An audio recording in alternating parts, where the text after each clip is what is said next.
जय जोहार गाइस, माता रानी के दर्शन करके अब समय है वापस जाए के।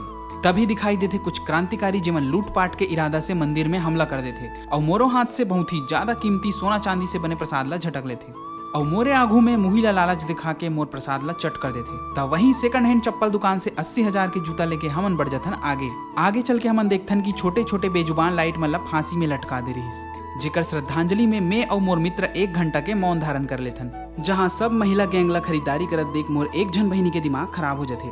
वहीं आगे हमारा दिखते कुछ इच्छाधारी आदमी जेमन सांप के रूप धारण करके मंदिर के ऊपर में घाम तापत रहीस।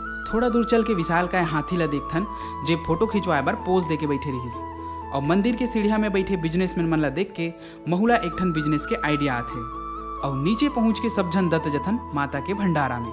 मिलथन अगले ब्लॉग में।